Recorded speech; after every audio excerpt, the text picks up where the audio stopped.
इसी constitution Avenue पर बलूचिस्तान से आए हुए मिसिंग पर्सन, यहां पे तो जज साहब ने कह दिया ना, चीफ जस्टिस ने, कि खान साहब को 1 घंटे के अंदर ले आए। हमें कम से कम 1 महीने की तो मोहलत दी जाती कि वो बलूचिस्तान से 5000 किलोमीटर पैदल, खवातीन, बच्चे, बूढ़े पैदल चलकर यहां पर आए थे। क्या उन जजेस की आंखों पर वाकई वो काली पट्टी बांधी हुई थी? उनके कानों में, मुंह में डाली हुई थी कि उन बच्चों की चीखों पुकार उनको सुनाई नहीं दी रही थी? किसी ने आके उनसे ये पूछा कि जाएं, 1 महीने के बाद आपका वालिद आपको मिल जाए? किसी ने उनसे तसल्ली देकर ये कहा? अपोजिशन में हम गए, हम सब गए, उनके कैंपों में गए। जब हुकूमत में हम आते हैं, हमें सिर्फ अपने इश्यूज याद होते हैं, हमें अपनी हुकूमत को किस तरह बचाना है, हमें सिर्फ ये याद होता है। 10-10 सालों से जो लोग गायब हैं, उनसे सिर्फ ये कहा जाए कि जी आप 10 साल और इंतजार करें।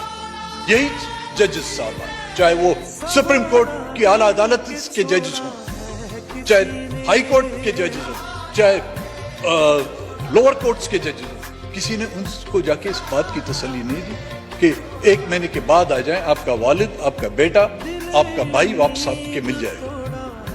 ये दोहरा मयार, मैं ये नहीं कहता कि ये जो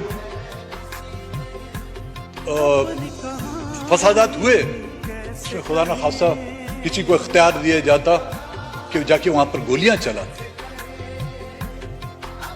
मैं ये नहीं कहूंगा, लेकिन हमारा कसूर क्या है? हमें तो गोलियों से ज्यादा हमें छलनी किया जाए। आपके जेट तैयारे हम पर इस्तेमाल हो रहे हैं। मैं ये नहीं कहूंगा कि लाहौर के शहर में जो है जेट तैयारों से बमबारी की जाए। वहां पर तो आप एयर गन जो है ना, एयर गन जिसको हवा भरी जाती है, वो भी चलाते हुए आप एहतियात करते हैं कि जी ये साडा भाई है। हाँ, वो आपकी भाई है यार। हमें तो सुतेला तो समझो, हमें तो सुतेला भी नहीं समझते। वहां पे हर हथियार जो होता है वो आप लोग इस्तेमाल करते हैं। हर नई टेक्निक का तजुर्बा जो है वो हम पर करते हैं। मैं ये कभी नहीं कहूंगा कि आप जाकर किसी के घर में घुसकर उनके घर जलाओ, लेकिन बलूचिस्तान में कितने घर जलाए गए? आलीशान महल नहीं हमारे गर्म धूप से छांव में बैठने के लिए झोपड़ियों को तक नहीं बख्शा गया, हमारे कच्चे मकानात तक नहीं बख्शे गए। म्यार रखना है तो बराबरी का रखिए। ये म्यार के किसी के लिए एक कानून, किसी को कहे गुड टू सी यू या गुड लक, और किसी को जो है फांसी के फंदे पर पहुंचाना, नहीं जनाब स्पीकर, ये इस तरह नहीं चलेगा। सिंध में, कराची में, बैरिया टाउन में सिंध के कौम परस्तों ने एहतजाज किया। एहतजाज जायज था या नाजायज था, जमीनों का मसला था, उसके खिलाफ उन्होंने एहतजाज किया। गिरफ्तारियां हुई, लाठी चार्ज हुआ। आज दिन तक वो लोग पेशियां भुगत रहे हैं। उनसे किसी जज ने ये नहीं किया गुड लक या गुड टू सी। ऑपरेशंस हुए कई, ये हमारे एमक्यूएम के दोस्त बैठे हुए, कितने ऑपरेशन उनके खिलाफ हुए, उनके कितने लोग गायब हैं। पीटीआई की हुकूमत में भी वो थे, इस हुकूमत में भी ये थे। अभी मेरी खालिद मकबूल से बात हो रही थी कि आज दिन तक हमारा कोई एक बंदा बाजियाब नहीं हो रहा। आप में, हम में, उनमें बहुत फर्क है। उनके बाजियाब भी हो जाएंगे, उनको मर्सिडीज गाड़ी में भी लाया जाएगा, उनको गेस्ट हाउस में भी रखा जाएगा। हमें और आपकी जगह जो है ना गेस्ट हाउस नहीं है, हमारी और आपकी जगह जो है ग्रेवयार्ड से। तो अपनी और अपनी जो है ग्रेवयार्ड्स की तैयारी करें। ये उम्मीद ना करें कि आपको हमको गेस्ट हाउस में रखा जाएगा। जनरल स्पीकर साहब, कमीशन भी बनाए जाते हैं, कमेटियां भी बनाई जाती हैं। बलूचिस्तान के हवाले से जो हर बार हम कहते आ रहे हैं कि एक फैक्ट फाइंडिंग कमीशन बनना चाहिए, कई बार हम कहते रहे, कोई सुनता नहीं। पिछली मर्तबा जब मैंने स्पीच की थी, मोहतरमा शीरीन साहबा और ख्वाजा आसिफ ने उस बात को इंडोर्स करते हुए कहा कि बलूचिस्तान के हवाले से एक रिकंसिलिएशन कमीशन बनना चाहिए।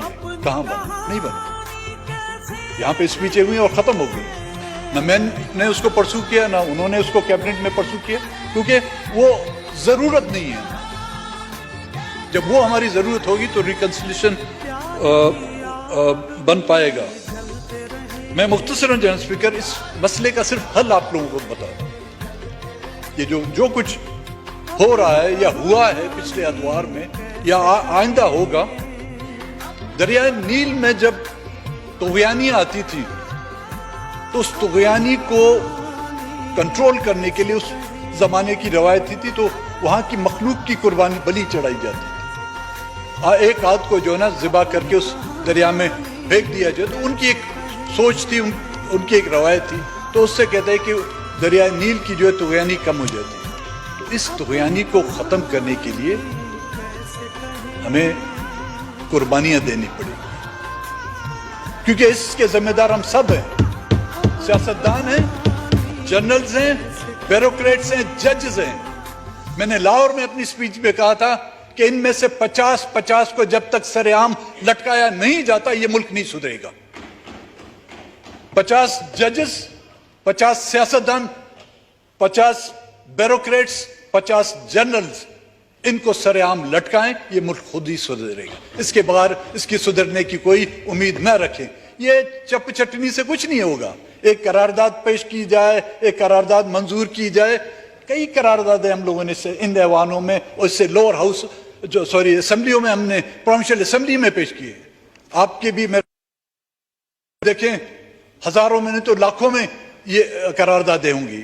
कई बिल आप लोग पेश कर चुके हैं, लेकिन कुछ ऐसे इकदाम करें कि आने वाली नस्लें या वो जो फ्रैंकेनस्टाइन की जो आपने लेबोरेटरियां यहां पर बनी हुई हैं, उनको तो कम से कम खौफ आए।